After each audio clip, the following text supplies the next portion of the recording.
Buenas tardes, estimados amigos. Hoy, 30 de marzo, 5 de la tarde, tenemos el gusto de retomar nuestros webinars en el día de hoy con un webinar muy interesante. Normalmente hemos hablado sobre aspectos de seguridad eléctrica y demás. Hoy tenemos el gusto de tomar el tema de la economía, la situación económica colombiana en 2023. Esta es una situación muy importante en una coyuntura un poco compleja, pero tenemos la orientación, la guía, la ilustración del ingeniero Guillermo Loaiz, experto ingeniero metalúrgico con más de 20 años de experiencia y con una especialización en gerencia de producción y finanzas. Entonces, dicho esto, adicionalmente coaching y estratega empresarial. Entonces, dicho esto, realmente quedamos en buenas manos. Ingeniero Guillermo, por favor, coméntenos cómo es la situación económica colombiana, cómo se afecta con la situación internacional y en especial, qué podemos hacer nosotros para poder atender esta situación y encontrar una reacción, una manera de proteger nuestros ingresos y ser positivos, encontrar una manera de salir adelante. Muchas gracias. Quedamos atentos, ingeniero Guillermo. Muy buenas tardes, Giovanni. Muchas gracias por esa presentación y grato volver a estar aquí nuevamente. En junio del año pasado hicimos nuestra primera análisis de la situación económica y las perspectivas del año 22, casi a mitad de año.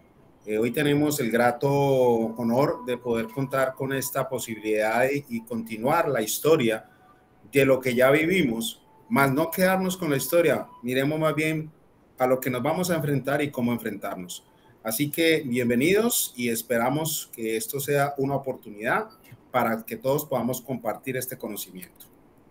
Bueno, presentemos acá, vamos a ver. Me permiten un minutico aquí, tengo un... A ver aquí. ¿Me confirmas, Giovanni? Ya estamos viendo toda la presentación, ¿cierto? Sí, señor, cómo no. Espérate un momento. Estamos aquí.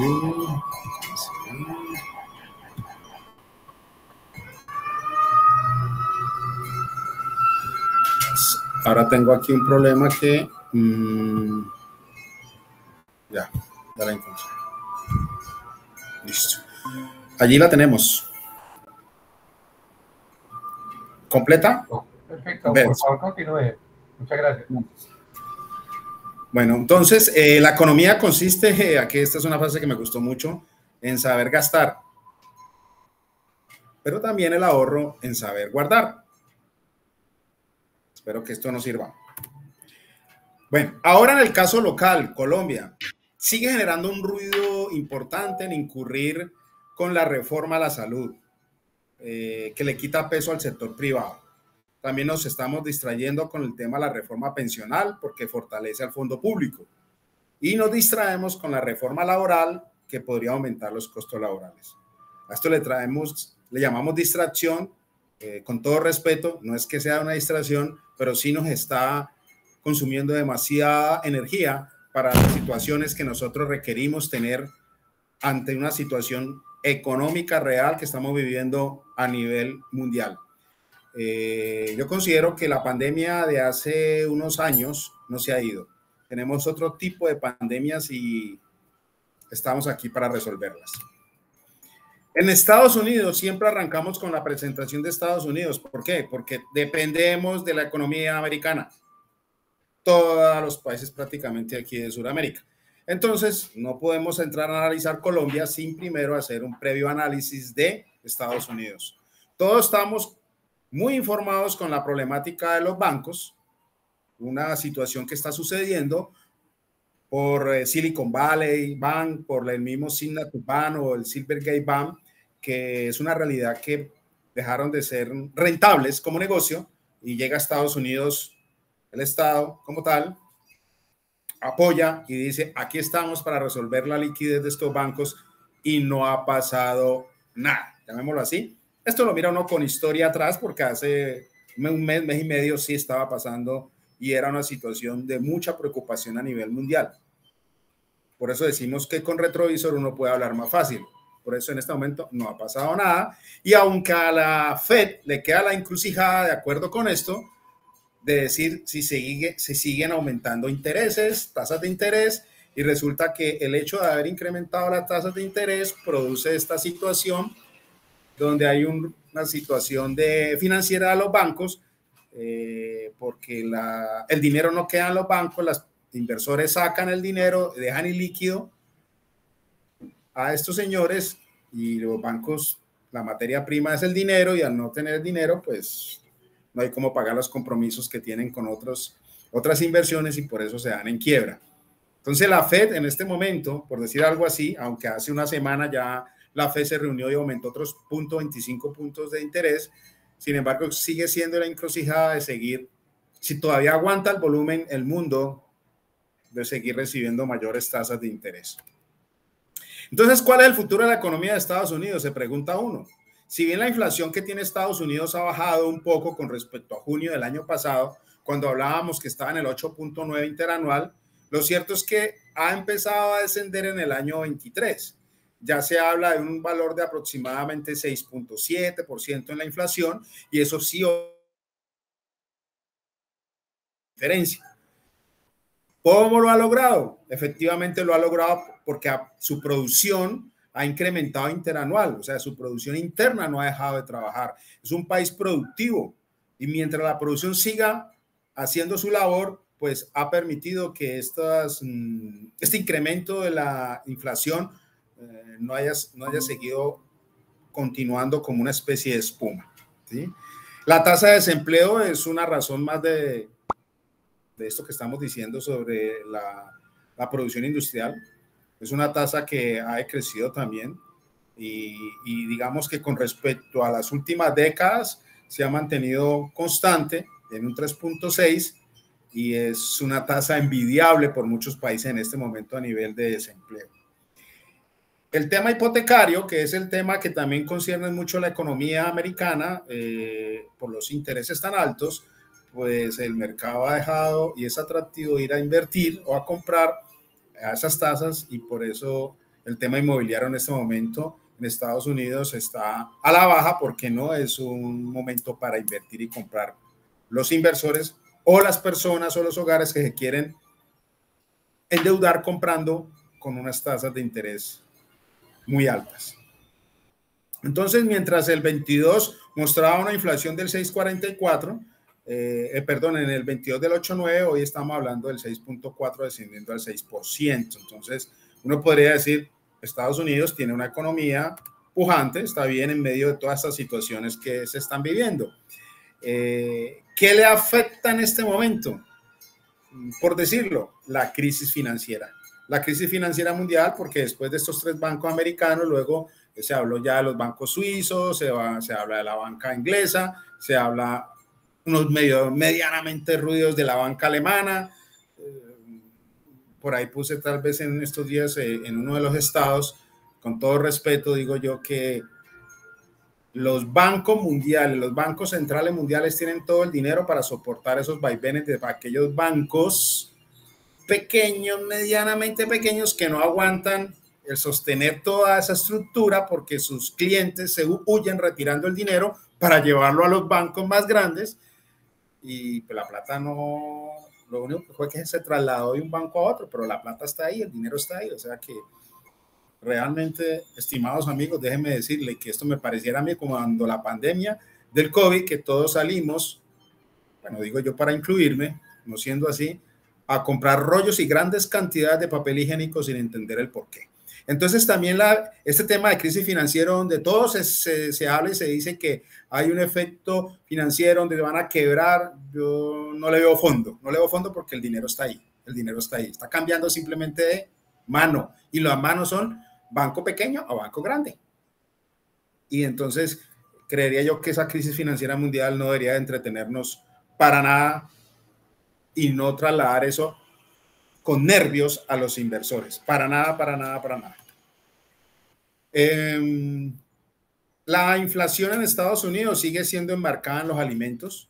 La energía, que fue uno de los puntos altos del año 22, como pueden observar ahí en la gráfica, ha descendido de una forma interesante y eso ha hecho que la inflación en Estados Unidos esté bajando de una forma interesante, metodológica y sistemática a nivel económico. ¿Sí?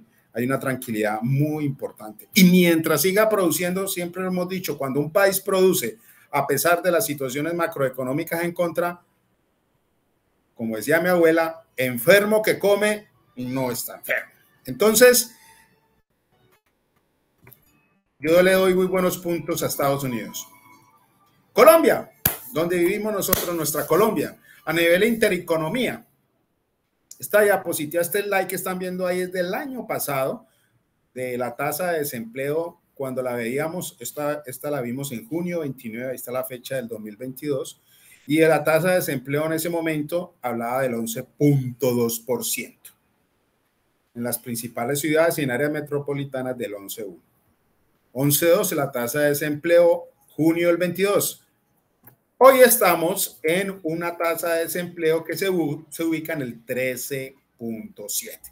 O sea, hemos aumentado la tasa de desempleo, no la hemos logrado bajar y matemáticamente, si lo queremos ver así, entonces 11.2 menos 13.7, entonces le da uno aproximadamente 2.5 más de desempleo. Entonces, por aquí no empezamos bien.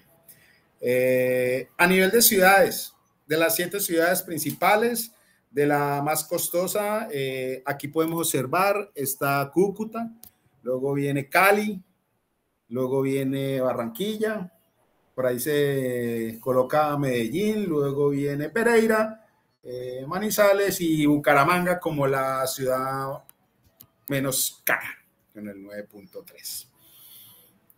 Este mapa que ven aquí es contemplando más ciudades, no todas las áreas metropolitanas por departamentos. Entonces, pues aquí arrancamos con tasas de desempleo del 29.4 en Arauca y Bucaramanga, y San Andrés con el 7.3. Eso parece un acordeón de esos cuando desarman hacia el lado y mayor arriba y va bajando. Bueno, para los que les gustan las estadísticas y en cada ciudad, pues felicitaciones para las ciudades que tienen el 7.3, el 8, el 9. Por lo menos no tienen, como decimos nosotros los que nos gustan analizar, 2 dígitos. Van por debajo de 10. El índice de precios del consumidor. O sea, ¿cuánto nos cuesta a nosotros lo que compramos? El bolsillo, cuando decimos se encareció todo. Entonces, lo mismo, nos quisimos traer el slide del año pasado y en ese momento se hablaba de 22, una inflación del 13% en febrero, el 1.66, año corrido 3.47 y venimos a tener hoy en día variación de año corrido contra el año pasado que estaba en el 3.33, hoy tenemos el 3.47. Entonces uno dice 3.33 el año pasado y hoy 3.47 año corrido. La fiebre pareciera que no se ha aumentado tanto, ¿cierto? Porque está más arriba, pero casi es un empate técnico. Pero miremos la variación anual, la que está a la derecha. ¿Sí? Teníamos una variación anual del 22, del 13.28, del 8.01, perdón, y la del 2013 está así en el 13.28. Ahí en la tabla dice 2022 y quiero informarle, esta es una tabla, una información del DANE, pero ahí hay un error, en vez de decir 2022 debería decir 2023. Aquí por favor, tomémoslo como un fe de rata de que aquí hay un error, esto es 2023. Entonces la variación anual, esto es una fuente del DANE, ¿no? Tal cual. Entonces, lo que quiero decirles es que el año pasado estábamos en el 8 y aquí sí variación anual vemos 13.28, ahí sí vemos que somos más caros que el año pasado, más de 5.27 puntos. ¿Ya? Así nos lo muestran y así lo hemos aprendido a todos los colombianos cuando nos hablan de la inflación o del IPC. para decir si vamos mejorando o vamos disminuyendo en el costo del dinero nuestro para adquirir los productos. Yo les quiero traer la siguiente diapositiva o slide, porque así como lo ve uno técnicamente a nivel de meses, vuelvo y repito, parece que no ha pasado nada a nivel entre meses, año corrido. Cuando uno lo ve interanual, sí. Lo que le quiero mostrar es lo siguiente, cómo es el deber ser de la inflación, de analizar la inflación en cualquier país. Con el respeto de las personas que son a nivel de esta información estadística, voy a hablar de un sistema simplemente lógico y le coloco la matemática. Bueno, la inflación colombiana, aquí está el cuadro, esto es una información del DANE año a año y hemos construido la gráfica que observan aquí. Es una gráfica donde muestra cada año la línea verde cómo se ha comportado la inflación y observen que desde el año 2013 estábamos hablando de una inflación del 2.33, llegamos en el 15 a 7, viene una curva de descenso del 2015 hasta el 2020 donde la inflación estuvo en el 1.40 y tomemos esta caída, este descenso de esta montaña, tomémoslo como un adelgazamiento, digamos nos volvimos delgados, volvimos light. Nos dijo el médico, usted está muy gordito, muy obeso, tiene que bajar peso, está en el 7.46 y los colombianos logramos hacer un trabajo de fitness y terminamos con un peso de 1.6 en el año 20. Muy juiciositos, muy light para para cuidarnos. ¿Qué ha pasado del 20 en adelante? Como observan la curva, desafortunadamente la pendiente es demasiado alta comparada con la anterior. La anterior fue un descenso bastante lento. La pendiente baja, aquí tenemos una pendiente alta y lo que hemos hecho desde el año 20 hasta cierre del 22, la inflación ha subido el 13.12. No hay valores históricos tan cercanos con esto. Déjenme decirle que esto es preocupante. Y luego vemos en enero, cuando nos lo presentan, en enero, aquí está abajito la tabla, dice que enero tuvo una inflación del 1.78 y febrero del 1.7, entonces ahí están los 3.7, los 3.40, 3.38, 3.40 de inflación entre enero y febrero. Y uno pareciera contra enero y febrero del año pasado 3.33. Ah, no, ahí va pegadito. No, a nosotros no nos interesa compararnos con el febrero del año pasado. En la foto de febrero del año pasado era la foto como estábamos en peso. Y así aparte este crecimiento al 13.22, lo que quiere decir que nos hemos engordado, tenemos un sobrepeso muy rápido comparado incluso con estos años del AI. Lo que está haciendo es que Colombia se está engordando demasiado.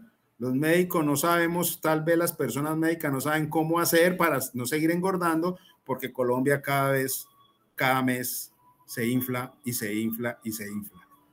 Y tenemos un acumulado de inflación del 16.60%. Eso no lo van a encontrar en ningún informe del DANE, el 1660. No lo van a encontrar porque esa no es la forma de presentar.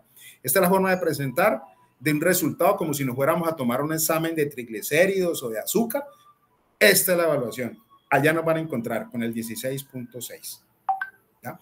Entonces, Colombia, en esa carrera de la inflación, o lo que llaman deflación, todavía no le ha ganado la apuesta. Seguimos aumentando y para las personas que me podrían preguntar, y aquí sí respondo yo como un conocimiento kantiano, para nosotros, si usted le suma a partir de ahora, marzo queda, marzo, abril, mayo, junio, julio, pongámoslo hasta junio, primer semestre, marzo, que no ha salido todavía el dato del DANE de abril, entonces pongámosle abril, mayo, no salió el de marzo, perdón, marzo, abril, mayo, junio, 4 meses. Vamos a ser conservadores y pensando con el corazón, que a cada mes la inflación no sea del 1.7 ni el 1.78 como fue en enero y febrero. Pongámosle a 1.5, 1.5. 1.5 por 4 son 6 puntos. 1.5 por cada mes multiplicado por 4 son 6 puntos. Y traemos 16.60 más 6 puntos. Señores, nos vamos a estar en junio elevando y vamos a estar en un sobrepeso del 22%. por ahí más del 22% de inflación. Eso es sumamente alto para un país con una economía que quiere crecer. Veamos el PIB, el crecimiento. Ahí lo pueden observar, desde el año 2014, Colombia ha sido un país de 4, 5, 3, yo le pongo un promedio de 3 para hablar números cerrados, un 3 de crecimiento anual, que no es malo, es muy bueno. No lo podemos comparar con Asia, que puede haber sido el 10 en un momento, otro hora hace unos 10 años, hoy está en un 6, 5, pero nosotros un promedio en 3 decente, muy bien. El 20, pues hay una caída negativa por lo del COVID. El 21 hay una recuperación post-COVID y digamos que el 22 se está recogiendo para luego entrar nuevamente al 3. Colombia es un país de crecimiento del 3. Producto Interno Bruto, aquí podemos destacar cuáles son los sectores, me gusta a mí analizar cuáles son los sectores que participan en la actividad económica para este evento del crecimiento del país.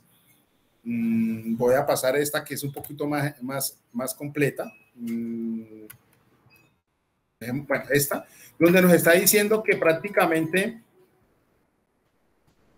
No, miremos esta antes de pasar allá, porque algunos me preguntaron una vez, bueno, pero usted no habló de tal sector, usted nos dejó afuera. Miren, este cuadro, y esto es información del DANE, este cuadro lo que está diciendo cómo creció nuestros sectores económicos del 22 versus el 21. El 23 todavía no ha salido completo, ¿no? Porque obviamente vamos 2 meses, 3 meses prácticamente. La agricultura es un sector que ha decaído con respecto al 21, decayó.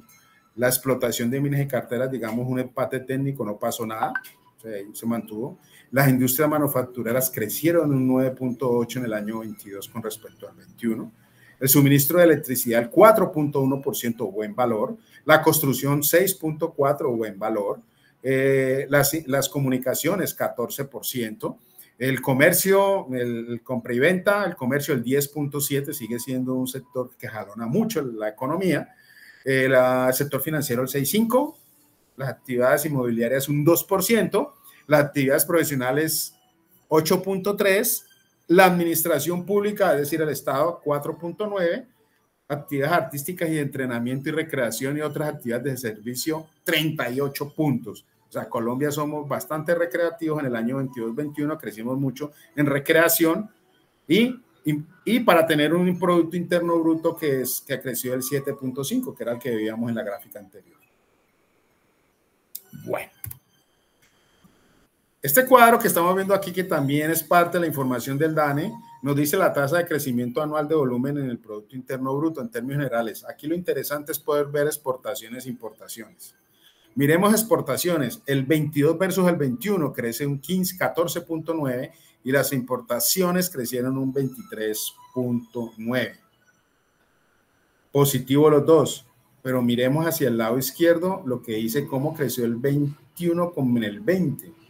Si ustedes notan ahí, el 22 crece menos que el 21. Porque si el 21 en exportaciones crecimos el 15.9 contra el 20, pues no lo hicimos en el año siguiente, sino en el 14.9. Bajamos un punto. Y en las importaciones, mientras el 21 crecía en el 20, en el 26.7, pues Colombia solo importó el 23.9. Aquí bajó como casi 3 puntos en las importaciones. Para los que son entendidos en el tema de la balanza comercial, esto es muy importante tenerlo en cuenta. Si esto es un examen de laboratorio que le acabamos de tomar a una persona y estos son los resultados, el médico lo que dice con esto es que, primero, estás dejando de exportar, algo pasa, no estás exportando igual que hace un año, ¿sí? Y estás importando también menos que hace un año. Y el hace un año era cuando estábamos saliendo de pandemia, cuando estábamos reprimidos con respecto a eso. Entonces uno podría tener la respuesta, no, es que post-pandemia en el 21, pues fue la forma de respirar y por eso pues, exportamos más, importamos más. No, cosa que no sucedió en el año siguiente, ya pues para el año 22. Uno podría decir, es normal dentro de la transición de que se calmó, digamos, esa ansiedad de recuperar mercados y estamos volviendo a estándares normales. Entonces, ese examen de laboratorio que estamos viendo acá podría decirnos, tómelo con calma, estás con números razonables, mientras tanto, sigue avanzando. Entonces, digamos que aquí, este examen puntual no nos puede decir mucho. Resulta que en junio del 22, nosotros revisamos un texto sobre el respecto al riesgo que hay de las calificadoras con Colombia. Y ese año, precisamente, si ustedes mal no recuerdan, tuvimos una calificación, nos quitaron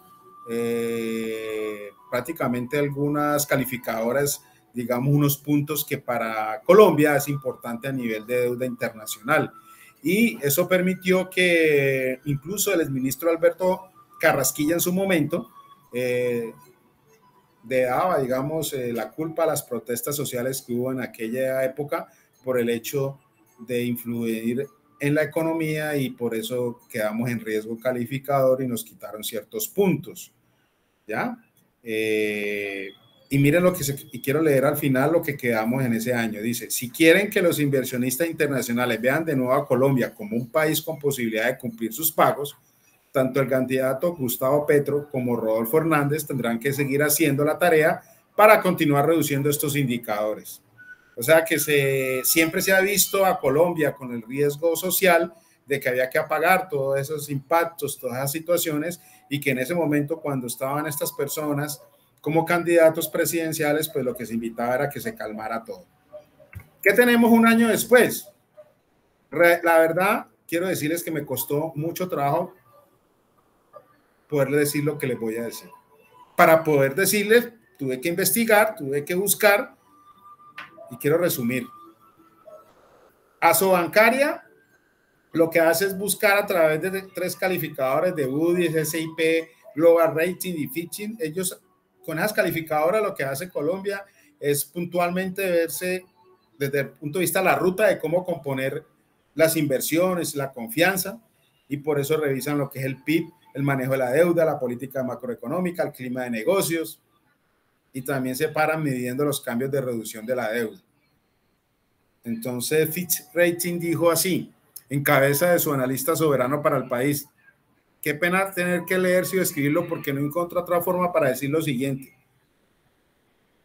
Mencionó, por ejemplo, ha mencionado que el país genera escenarios de incertidumbre con algunos cambios que se han mencionado para la reforma pensional y el futuro de los fondos privados. Al tiempo que, pendiente del riesgo del país Colombia, desde S&P prevén que la calificación de Colombia podría cambiar entre 12 y 24 meses. Este dossier es como cuando le llegan los exámenes de laboratorio del doctor de la enfermedad que uno tiene y le dice, hombre, pues el año pasado yo tenía cierta incertidumbre de lo que iba a pasar por el tema de clima social y venían unos candidatos presidenciales. Esperemos a ver qué lleguen y qué solución da. Un año después nos están diciendo, pues no te puedo dar un alivio, no te puedo decir qué ha pasado, no ha pasado, y hay que esperar 12 o 24 meses más. O sea, que la calificación de riesgo que traíamos se mantiene, no ha subido ni ha bajado, la dejan tranquila, pero eso que lo dejen a uno esperando en la puerta 12 o 24 meses, déjeme decirle que no creo que sean las mejores noticias para un país esperanzador de lo que se quiere. Ese es como mi resumen que les puedo decir en este momento. Estimado Guillermo, una pregunta. Sí. ¿Qué efecto puede tener el perder, digamos, ese puntaje, esa calificación actual, y que pueda considerarse, digamos, bajo otro nivel B o triple B o cualquier otro tipo de calificación para el país y para la posibilidad de créditos, endeudamientos y demás? Pues Giovanni, le cuento que eso es una pregunta que uno inmediatamente lo lleva a mi cabeza, empiezan a rondar muchas situaciones para podértela resolver y dártela muy puntual. Voy a tratar de hacerlo para no errar y no dejar nada por fuera. Eso lo que hace no es otra cosa diferente a que los inversionistas, tanto locales como extranjeros, no vean a Colombia como un potencial país para seguir construyendo. Es lo único que hace en este momento, y esa espera de 12 o 24 meses más, yo diría que es más dañina que una calificación. Porque al menos si a una calificación nos dijesen, usted bajó el nivel de azúcar de su sangre o le subió, pues usted al final dice, ¿qué tengo que hacer? Pero es que aquí nos están diciendo, esperemos un tiempo más a ver qué calificación le damos. Eso no es bueno. Entonces, eso afecta precisamente por la confianza de nuestros inversores locales propios y los externos en Colombia. En eso afecta, Giovanni. Gracias. Con mucho gusto. Bueno, sigamos con nuestra macroeconomía y aquí viene tal vez cómo nos ven por fuera. Todas estas calificadoras de riesgos y pues la gráfica muestra que cómo nos comportamos, cómo los comportan los países con la capacidad de deuda para pagar. Si ustedes observan la gráfica, Colombia es la gris, México es la verde, Brasil es la naranja, Perú la roja y Chile es como un azul allí. Lo único que quiero decirles es que Colombia ha estado, como observan la línea gris, desde febrero del 22 hasta, póngale septiembre del 22, ha estado ahí, como se dice, peleando y peleando y dando confianza como todos los países de Sudamérica en el tema del pago. Entonces, después de septiembre, lo que ha hecho es que en octubre la brecha es alta y de ahí en adelante alta con respecto a los otros países. Y desafortunadamente, arrancando febrero de este año, enero, este año, lo que se hace es que esa brecha tiende a subir. O sea, en este momento el mundo, o así sea las calificadoras internacionales, nos ven riesgosos para que nosotros paguemos la deuda y se ve a 10 años, ¿no? A pagarla a 10 años, lo que quiere decir que estamos emitiendo hacia afuera desconfianza, según esa gráfica. Y los otros países siguen ahí, los demás países que leíamos ahí. O sea, nosotros nos estamos retirando del grupo de confianza para ser no confiables. Esta es una razón por la cual, por eso leíamos ahora anteriormente, precisan quedarse más bien callados y esperar a ver si esa gráfica se reduce. Sin embargo, el mensaje que manda Colombia hacia el mundo es que la deuda la podemos estar minimizando para el año 23. Observen que la deuda, que es línea verde, no ha estado por encima del 71% de nuestro PIB, afortunadamente, y eso a pesar de que el dólar ha estado alto, porque si el dólar está alto, pues no nos ayuda nada para la deuda. Eso es un buen ejercicio de que Colombia proyecta esa línea verde en el 23, no quiere decir que sea la real, quiero informar, eso es una proyección que se tiene de que Colombia debe estar minimizando la deuda a largo plazo. Entonces, digamos que eso es un voto de confianza que Colombia le lanza al mundo.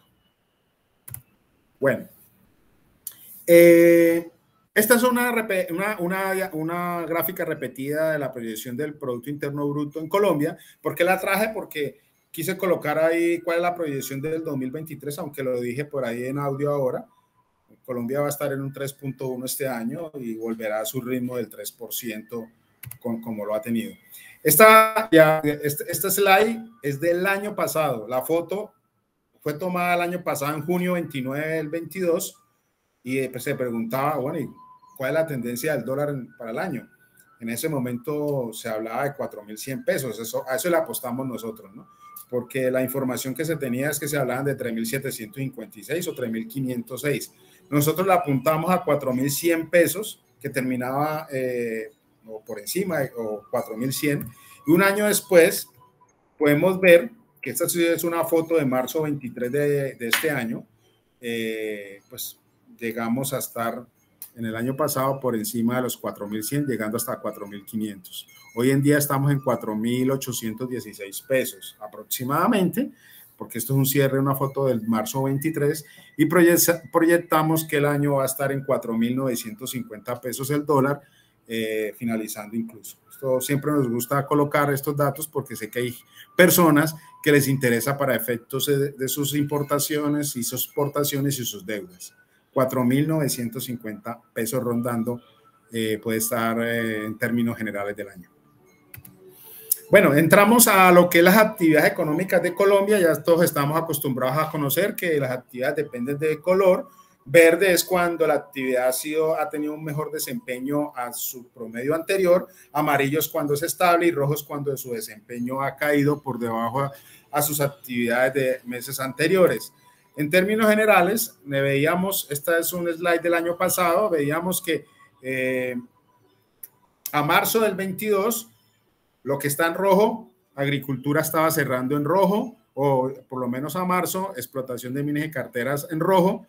En verde, industria manufacturera prácticamente todo el año, suministro de electricidad, gas y vapor en verde, o sea, todo vapor. Construcción, empezaba un batch en marzo con rojo. Comercio y reparaciones, transporte a todo vapor en verde. Información y comunicaciones en verde en todo. Actividades financieras y seguros ha tenido unos baches, en el año sigue siendo en verde.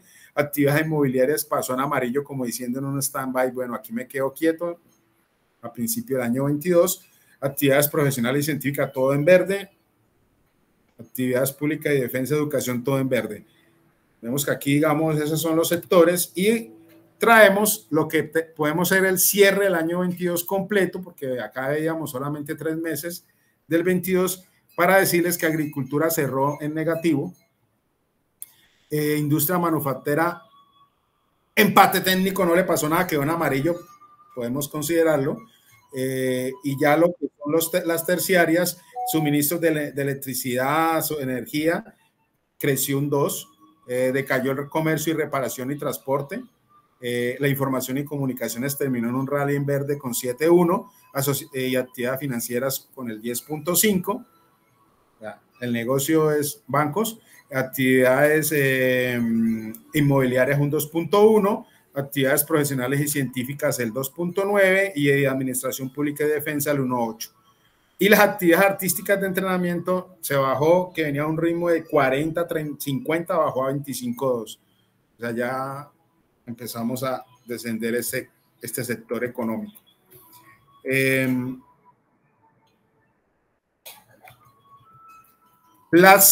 Y aquí nuestra balanza comercial, quería que la más moderna, más actualizada que encontré fue con el DANE, lo que llevamos del 2023, y pues lo único triste y desafortunado es que sigue siendo una balanza negativa.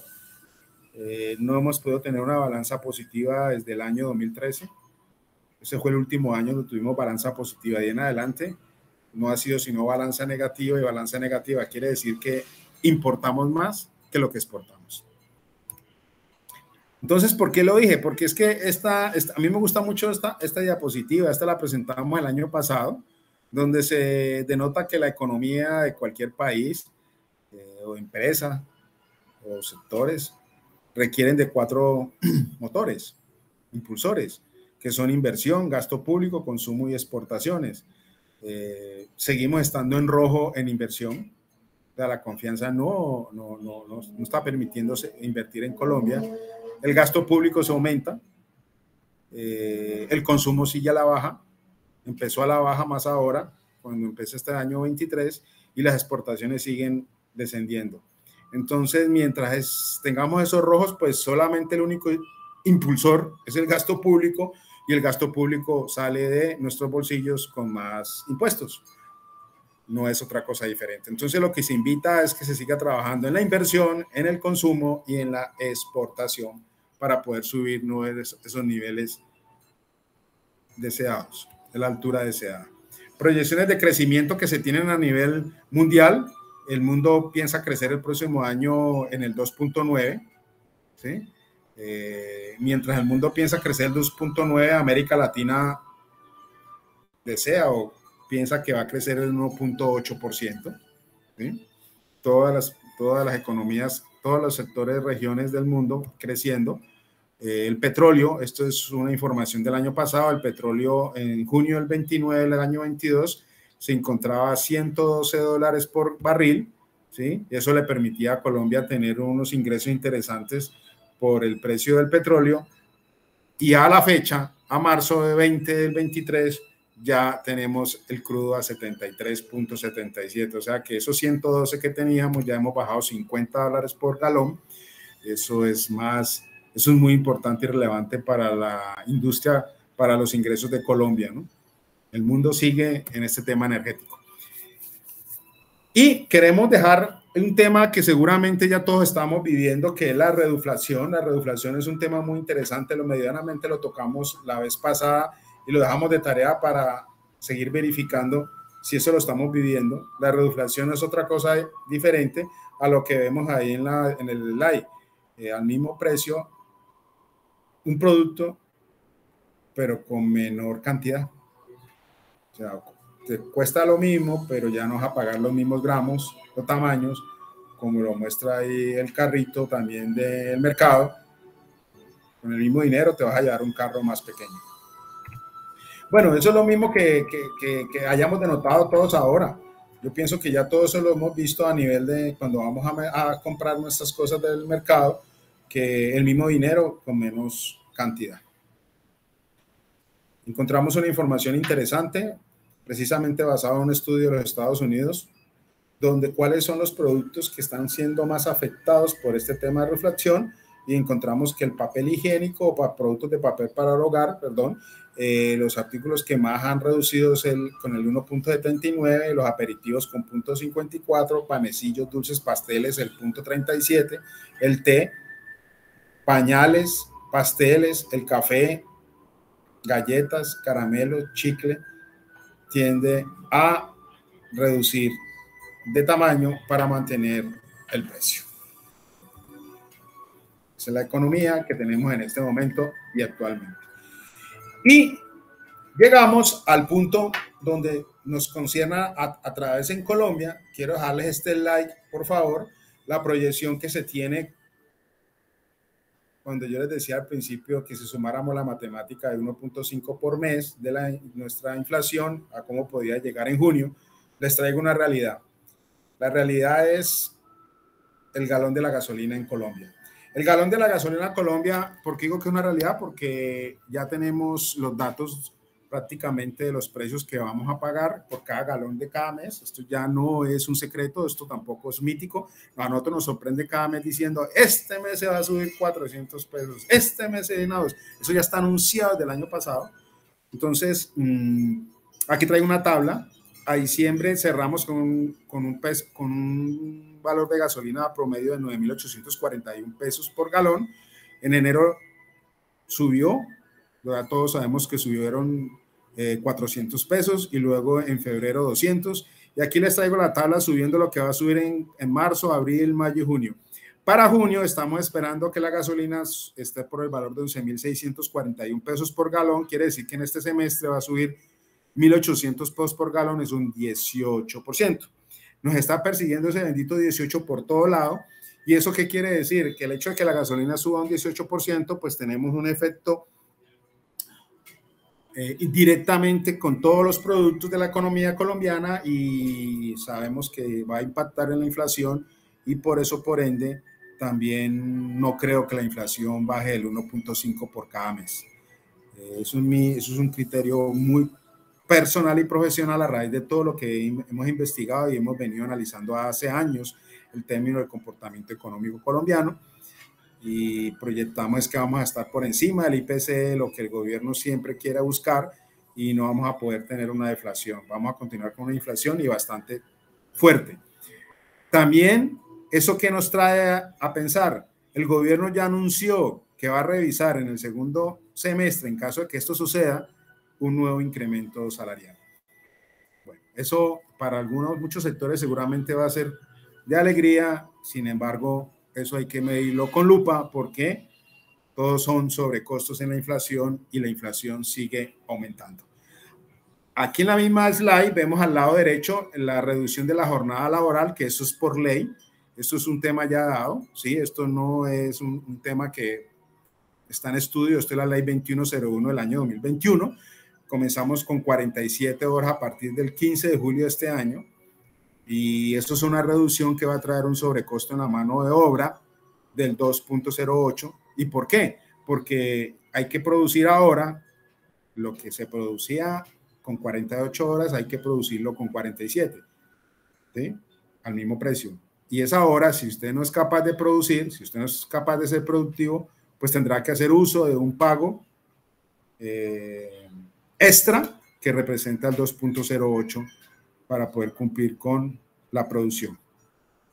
Y cada año va a seguir otra hora en el año 24, 2 horas en el año 25 y 2 horas en el año 26. Ahí les dejo con mucho gusto la información y lo que va a valer en cada año el costo de la reducción de la jornada. ¿Qué hay que hacer para que esto no pegue?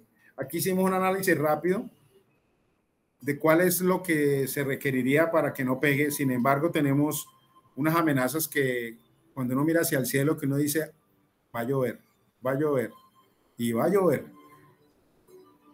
Con la reforma laboral que se está ya en desarrollo y que se quiere precisar en el gobierno, hicimos 6 posibilidades que pueden afectar a empresas de servicio y de manufactura. Esto no voy a entrar en detalle, lo dejo ahí en la presentación, el que lo desee lo baja, le toma una foto y le puede hacer sus análisis. Lo que quiero decir es que los 6 casos son: el 1, ajuste del IPC que hizo en el 2023, el escenario 2, la aplicación de la ley 2101 del 2021, que son las 47 horas hasta las 42. Escenario 3, la modificación del recargo nocturno de las 9 de la noche a las 6 de la mañana y valor dominical del 75 al 100%. Escenario 4, sábados festivos. Escenario 5, vacaciones de 15 a 20 días por año. Y escenario 6, más dinero de indemnización por despidos injustificados, 15 días más aproximadamente.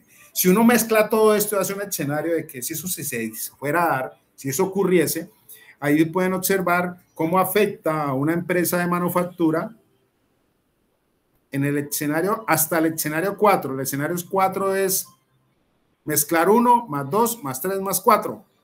Vamos a tener, como dice aquí, como observan, va a tener unos costos laborales que estarían en un 30 y un 40% respecto al 2022, o sea, el año pasado.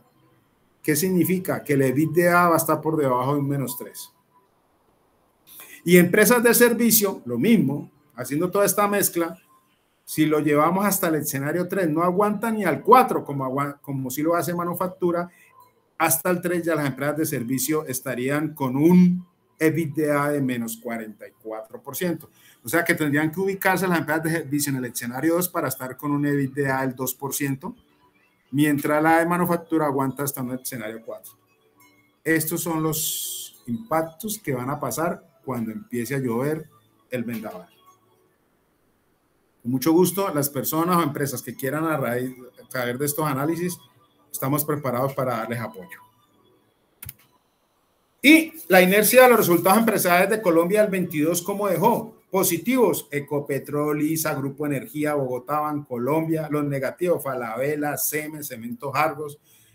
Los neutrales, no les pasó nada: Mineros, Grupo Nutresa, Canacol Energy, Cencosud, Grupo Éxito, Celsia, Grupo Argos, Payteam. O sea, se puede decir que Colombia tuvo un muy buen resultado el año 22 con respecto al 21, dejando muy buenas evidencias de que Colombia es un país netamente empresarial.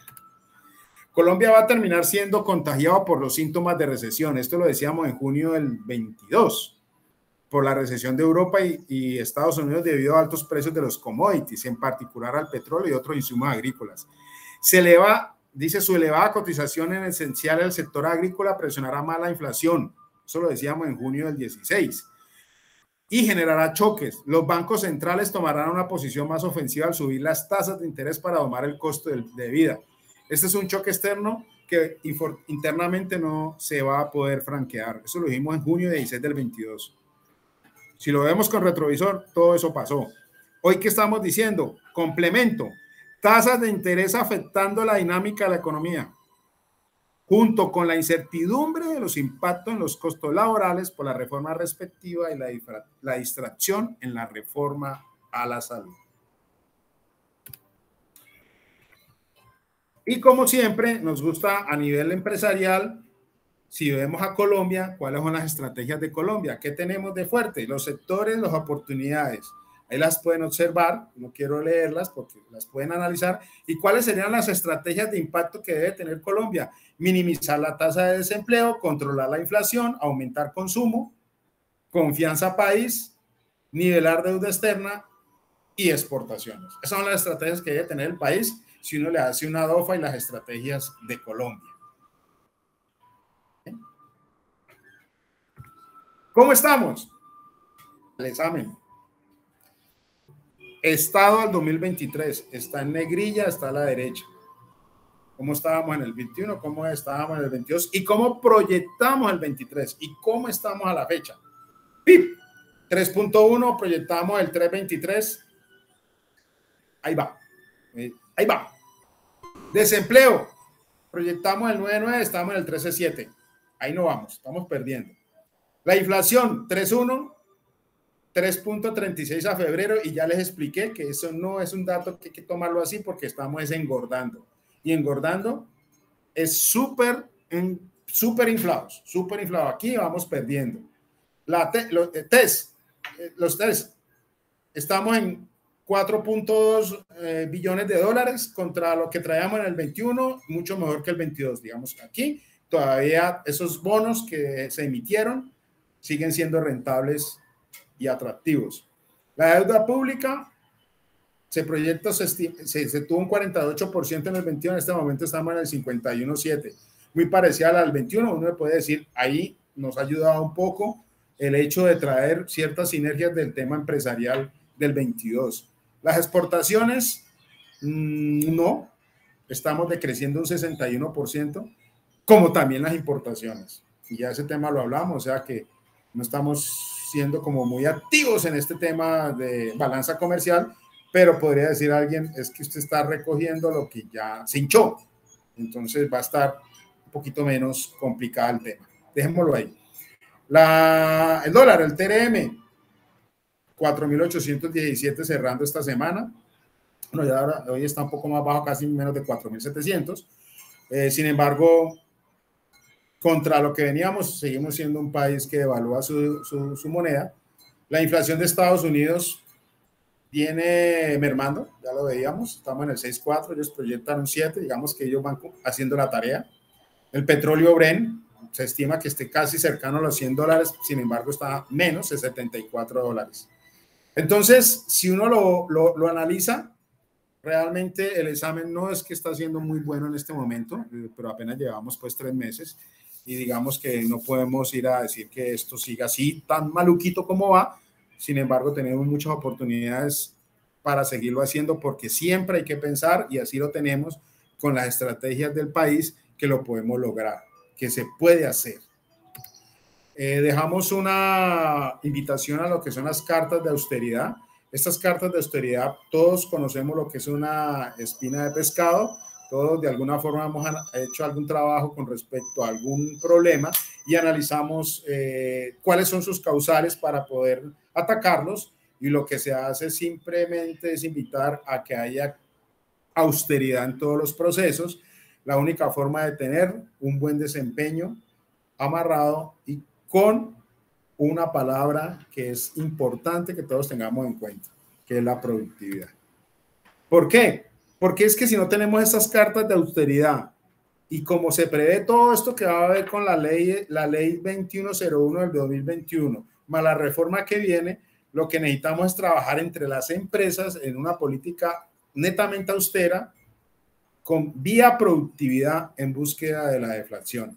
Si somos productivos, si las empresas y la sociedad logra ser productiva con austeridad, vamos a minimizar ese tema de la inflación y podemos meternos más bien a la curva de la deflación. Mientras no logremos un plan austero y no logremos una productividad, eso va a ser demasiado difícil que sigamos engordando y engordando y engordando, y lo que va a hacer es que no vamos a caber en ninguna talla de ropa si la mandemos a hacer.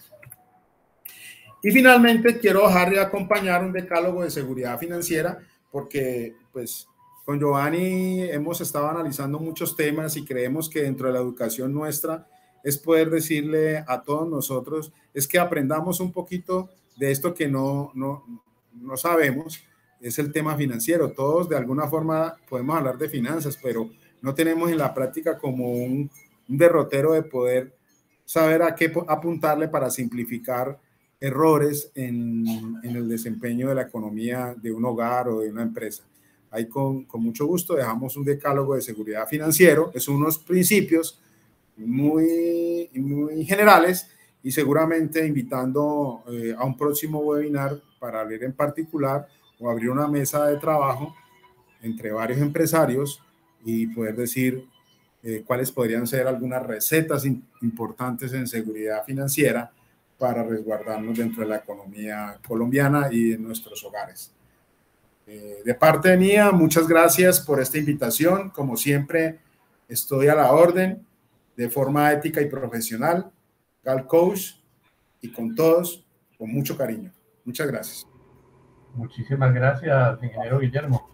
Pues lo primero, agradecer por todo este análisis 2022-2023. Básicamente habíamos hecho un análisis, una línea base, y ahora estamos viendo los resultados que basándonos en los números, sin mirar los temas políticos y digamos como el efecto de las redes y los medios de comunicación que nos causan mucha alarma y nos completan el panorama para desorientarnos, desafortunadamente, mientras hablamos que todo, por una parte que todo va mal, otros que todo va bien. Realmente el basarnos en los números con un criterio técnico y profesional nos permite saber que no estamos en el país de las maravillas, pero tampoco estamos en el infierno.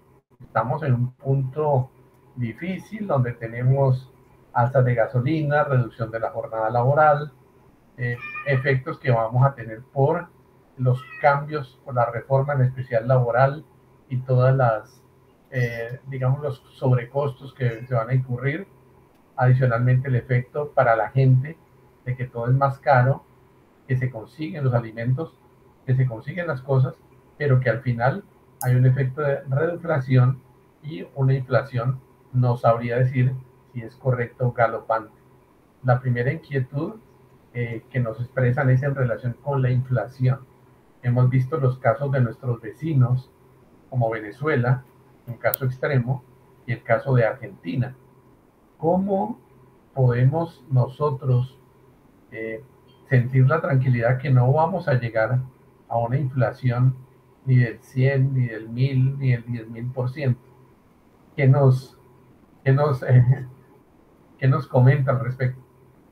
Definitivamente, Giovanni, no hay sino una salida: ser productivos.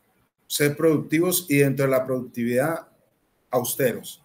Los abuelos siempre nos decían, hay que ahorrar precisamente para esas épocas malas. Y Colombia no es un país culturalmente ahorrador, somos gastadores. Debemos de entrar a hacer una cultura austera, sin criticar la calidad de vida ni social, tratando de mantenerla en un buen estado, no en exceso, y lo que vaya a consumir, a usar, sea altamente productivo. Y aquí no es solamente por el tema laboral, aquí también es por el tema profesional, por el tema de vida, por nuestros hogares, el realmente hacer rendir, porque un consumo de energía en la casa. Ahora sí, acordémonos de nuestros abuelos: apague esa luz, vaya usted, porque, o sea, vamos a tener que hacer ese tema para que nuestro bolsillo y de las empresas y de la sociedad no caigamos en ese desespero aunado de salir a consumir papel higiénico sin saber por qué. Es un tema bastante complejo porque no solamente nos atañe a nosotros, el mundo se encuentra en esa situación. El tema inflacionario sigue siendo un tema para todos. Sin embargo, internamente tenemos muchas oportunidades y hay mucha, pero mucha experticia en Colombia de profesionales de saber hacer las cosas mucho mejor. Siempre he criticado esas personitas o esos estados o esos gobiernos que guardan sabiendo poder producir. No, este es el momento de sacar todo ese conocimiento para producir con eficiencia, para vivir bien, para tranquilidad de todos en un buen estado, a pesar de que la economía no son las mismas de hace 10 años. Y eso es una invitación que se hace desde nosotros aquí en la mesa, y es un tema cultural. Y la cultura hay que llevarla a la práctica con los números. Bueno, muchas gracias. Otra pregunta está relacionada con las microempresas y los pymes. El tema de los altos intereses, el tema de la dificultad para lograr ventas muy significativas y cambiar el panorama, trae un poco de desesperanza en ese caso. ¿Qué nos recomienda para todos aquellos microempresarios y pymes que tienen una situación muy limitada en cuanto a recursos? Esa es una pregunta que yo la he venido analizando y pensando para muchas, incluyendo para nuestras familias. Yo lo único que digo aquí es que hay que funcionar, volver a esos principios cooperativismo, de unión, esos principios de tú tienes algo que eres fuerte, compartámoslo y redistribuyámoslo, como lo hacen los clústeres económicos, como lo están haciendo algunos países ahora con la desglobalización, donde cada uno con sus fortalezas hace lo que requiere. Yo pienso que yo invitaría a que ese miedo, ese temor de la competencia, de que no sepa qué hago yo, al contrario, acercarnos entre los competidores, clientes, a unirse y a cada uno repartirse esas fuerzas para poder bajarle un poco a ese costo del dinero que realmente los bancos no van a dejar de hacerlo, precisamente por la situación que está pasando también los bancos.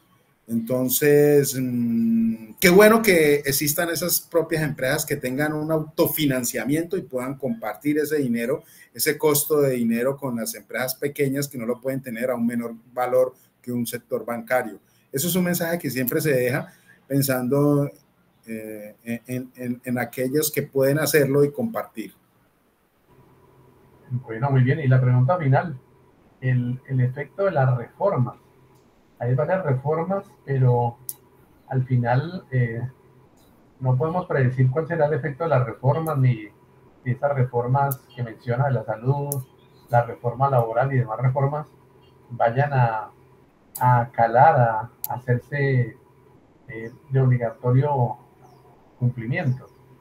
Entonces, mientras tanto, un pensamiento sería, vamos trabajando más que en términos políticos, en términos en lograr que esa productividad sea mayor, aunque lo que sigue es, bueno, ¿cómo aumentamos la productividad? ¿Cómo hacemos que tanto nosotros como nuestro grupo de trabajo pueda generar mejores cosas a pesar de unas limitaciones o locativas o de infraestructura o del mismo conocimiento? ¿Qué podemos hacer? Giovanni, yo he estado en varias mesas del sector privado y quiero responder a nivel profesional cuando uno está sentado en una mesa a nivel privado que colocan ese tipo de situaciones reales. Y antes de dar la respuesta profesional, yo voy a hacer un comentario de corazón como todo colombiano. Ojalá que esta distracción de la reforma no pase. O sea, de corazón, ojalá no pase. Que sigamos como veníamos y esa reforma se proyecte en 2 o 3 años después. O sea, no le pongamos más ruido a una situación que hay ahora, ojalá no pase. O sea, de corazón, o sea, no pase para que no nos distraiga. Ok, la realidad sobre la mesa. Bueno, deje el corazón a un lado. Y si pasa, ¿qué vamos a hacer? ¿Qué nos va a impactar? Esa es la respuesta siempre que uno busca. Yo digo que aquí es, y eso es una frase que dicen algunos amigos chilenos, amarrémonos bien, amarrados los cinturones, porque el que esté medio ladeado se va a caer. Así es, desafortunadamente. El que esté medio ladeado se va a caer, no va a aguantar. El que esté medianamente fuerte sale al otro lado y van a quedar ciertas economías, algunos sectores fuertes y van a lograr salir adelante. Pero el chaparrón es fuerte y solo, reitero, con productividad y con un trabajo de austeridad, lograrían esas empresas medianamente ladeadas salir adelante. Si no, no pueden, no van a poder, y ahí sí, no puedo decirlo de otra forma, porque la economía, el dinero no se transforma. El dinero cambia de sitio y el que perdió pase para acá y lo cogió otro, lo tomó otro. Sea el Estado, sea el gobierno, sea una empresa, sea cualquier sector. La plata va a estar ahí, va a cambiar de sitio y el que esté medio se va a caer. Entonces, esperamos que eso no suceda y por eso este tipo de charlas y en la medida que en la distancia que podamos a través de tu proceso social, Giovanni, que siempre haces a través de todo lo que hemos querido hacer, es poderle aportar y ayudar a los empresarios, a nuestro sector económico, amigos, a dar ideas dentro de la realidad, porque no somos sesgados. Afortunadamente no tenemos esas situaciones de problema y lo podemos hacer. Y no podemos ir a disfrazar aquí en la mesa, aparte de lo que diga de corazón, que ojalá no pase, pero va a pasar, es eso. Bueno, perfecto. Y adicionalmente, entonces, el tema del dólar. Otra inquietud es, no manejamos el dólar, no depende de Petro, no depende de nadie más, depende de la política económica del país, depende de la situación de Estados Unidos y depende de la economía global. ¿Ahí qué podemos hacer? ¿Qué efecto puede tener que el dólar llegue, por ejemplo, a 5.000 pesos? ¿Y qué situación, aparte de ver el cambio? ¿Qué nos recomienda? Mi experiencia también estadística cíclica, aunque los escenarios cambian, es que Colombia, el dólar depende un 60% de las afectaciones internacionales y un 40% de las internas en condiciones normales. ¿Por qué hago ese apunte? Porque ahora no tenemos condiciones normales. Yo ahora lo voltearía. ¿Sí? Somos más el 60% de lo que nosotros digamos internamente que lo que pasa el 40% externo. ¿Por qué? El dólar va a estar estable 4.800, 4.900, mientras Colombia no diga algo que no va a decir. El otro 40 afuera, y ese viento lo vamos a recibir. Pero si afuera está todo tranquilo, no ha pasado nada, pero Colombia dice cosas que no debe decir, ese dólar se va a pegar una disparada impresionante. Depende de nosotros. No, estadísticamente ya no depende más de afuera, depende de nosotros. Le dejo un 40% afuera y el 60% es interno. Así es que esperemos que no digamos cosas, no actuemos, no hagamos. Y muchas veces es no decir. El dólar pega ese pique es cuando decimos que pienso hacer y no se hace, pero también influye. El tema es que si se piensa y se hace, solo Colombia tiene la responsabilidad de eso. Ok, entonces la invitación es a la responsabilidad del gobierno y de los demás sectores para no radicalizar su discurso, para buscar soluciones, como decían, el gato puede ser blanco, puede ser negro, pero si caza ratones, será lo mejor. Totalmente. Independientemente del color y del estilo de gobierno de cada quien. Bueno, pues adicionalmente yo quería mencionar, agradecer tu participación. El programa Organizaciones Seguras ha buscado desde hace 3, 4 años poder integrar a personas profesionales que expresen y permitan orientar el conocimiento y que adicionalmente den luces a los demás sobre la situación o financiera o situaciones de los riesgos, de los aspectos a tener en cuenta. Y en este caso de la situación financiera consideramos muy importante, es un refuerzo que nos permite llegar a otras cosas. Normalmente en el tema técnico hablamos mucho de materiales, hablamos de procesos, hablamos de métodos de ahorro, y por eso se hizo el boletín de seguridad eléctrica, pero en esta parte agradecemos de forma muy especial este decálogo financiero, porque en muchas ocasiones podemos considerar que estamos preparados para hablar de muchos aspectos técnicos, pero no en la misma medida de cómo manejar nuestro dinero o el dinero de las empresas para poder cumplir, digamos, las expectativas de crecimiento económico que necesitan tanto nuestras familias como las empresas, los sectores y al final el país. Entonces, esperamos difundir este decálogo.